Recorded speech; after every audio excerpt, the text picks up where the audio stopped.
এক জবর এক জের এক পেশকে কি বলে? এক জবর এক জের এক পেশকে কি বলে? কথার উচ্চারণ তাড়াতাড়ি করতে হয়। এক জবর এক জের এক পেশকে কি বলে? কথার উচ্চারণ তাড়াতাড়ি করতে হয়।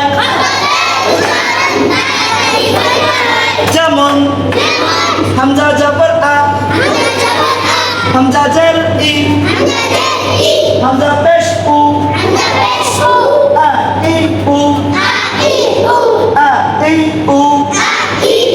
পারবেন তো ইনশাআল্লাহ? নতুন করে অজুতে কয় ফরজ? অজুতে কয় ফরজ? কি কি?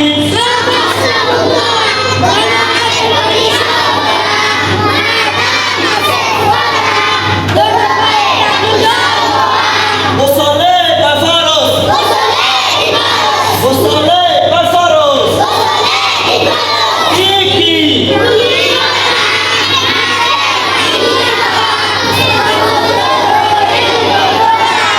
আর সুন্দর না দেখো ধীরে বলবা। কুলি করা, নাকে পানি দেওয়া, সমস্ত শরীর ভালোভাবে ধৌত করা। ঠিক আছে, এবার বলবেন গোসলে কয় ফরজ? কি কি?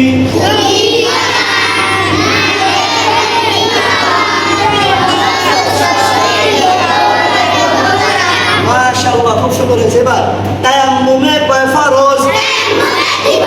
তায়াম্মুমে কয় ফরজ? কি কি?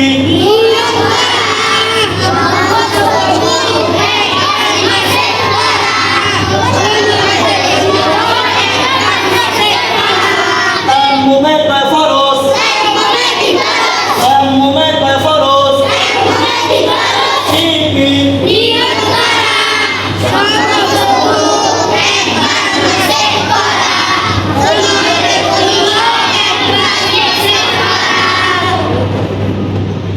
কারণ কয়টি? অজু ভঙ্গের কারণ কয়টি?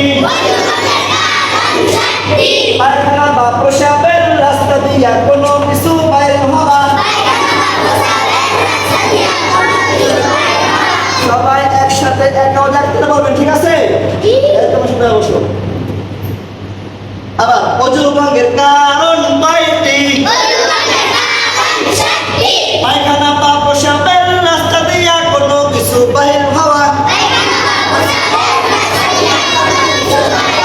মুখ ভরিয়া বমি হওয়া। মুখ ভরিয়া বমি হওয়া। শরীরের কোনো জায়গা হইতে। শরীরের কোনো জায়গা হইতে রক্ত, পুজ বা পানি বাহির হইয়া গড়াইয়া পড়া। সঙ্গে রক্তের ভাগ সমান বা বেশি হওয়া।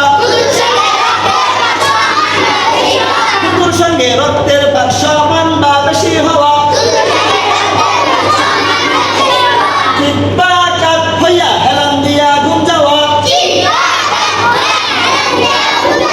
চিৎপাকার হইয়া হেলান দিয়া ঘুম যাওয়া। পাগল মাতালো অচেতন হইলে। পাগল মাতালো অচেতন হইলে। নামাজে উচ্চস্বরে হাসিলে। নামাজে উচ্চস্বরে হাসিলে। নামাজে উচ্চস্বরে হাসিলে। অজু ভঙ্গের কারণ কয়টি? অজুতে কয় ফরজ? গোসলে কয় ফরজ? তায়াম্মুমে কয় ফরজ? অজু ভঙ্গের কারণ কয়টি?